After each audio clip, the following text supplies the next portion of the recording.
A major concern that we have with the airbrushing in the media and advertising at the moment is that a lot of them starting to be aimed towards younger children. Can you give us an example, like what way is it affecting children? They're wanting to change their appearance. A lot more younger children want plastic surgery now. Now that you've got the technology to do it, it's obviously hitting our generation, like the young generation.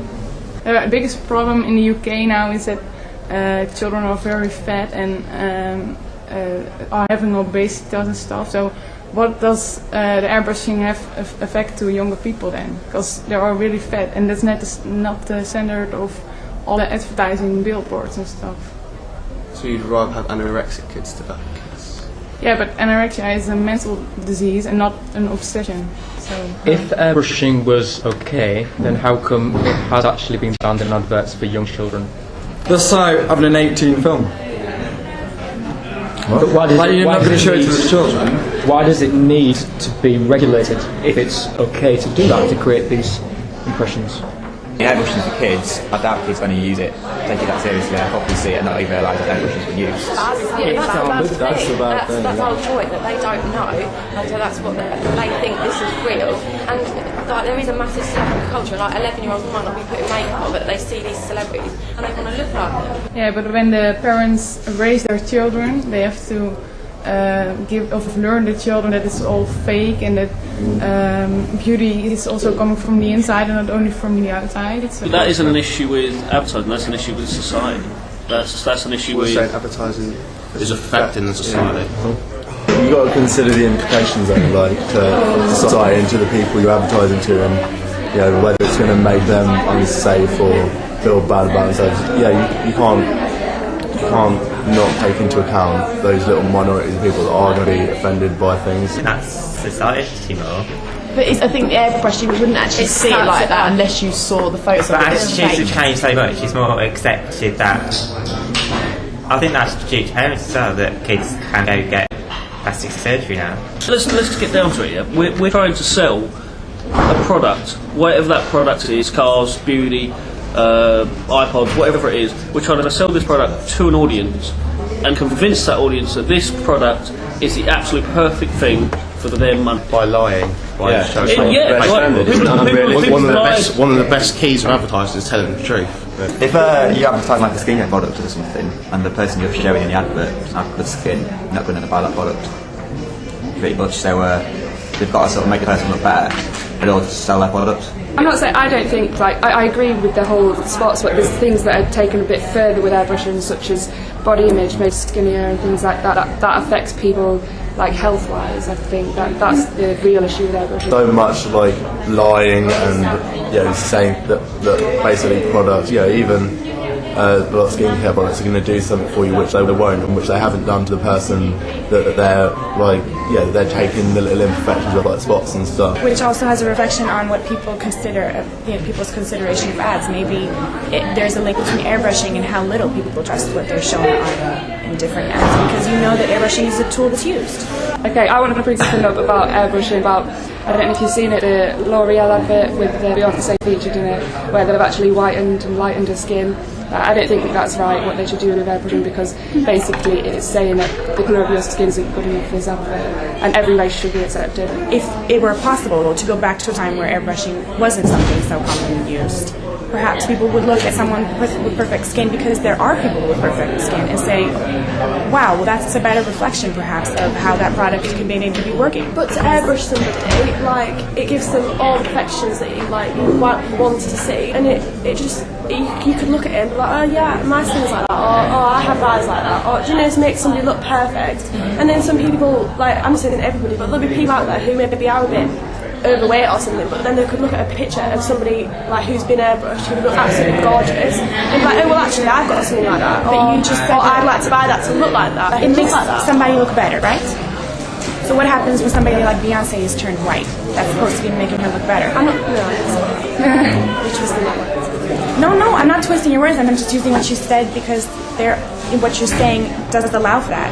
Setting unrealistic standards for people to try and reach, and they can't even get there because the computer is making. But do people really pretty. try and reach those standards? Fact of the matter is, if these real people and like people think it's attainable. So why do I need to buy a product? Yeah, but then that obviously causes the whole thing of people going for plastic surgery when they don't even need to. It's like that causes more and more of the plastic surgery happen for younger. That's why like 16-year-olds and things want boob jobs, because it's been airbrushed, like in the Keira Knightley show. It makes people aspire to be that. Like you see an attractive person on an advert, and you look at yourself and think, you know what, I'm not all that.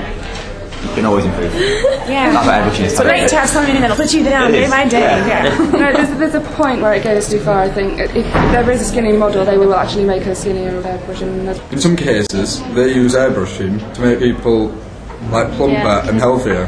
They make Kate Moss's face. Kate Moss, Keira Knightley's done it. She's done it for a show called Just Make Them More Healthier. There's lots of actual beautiful people in the world, like in the movie stars, Angelina Jolie, Megan Fox, which don't really need airbrushing. But airbrushing adds to the fact that there's an image being created for little girls. But growing up now, the influences are different. I think when we were all younger, obviously it's more like cartoons and things like that. It wasn't so much like, oh yeah, media.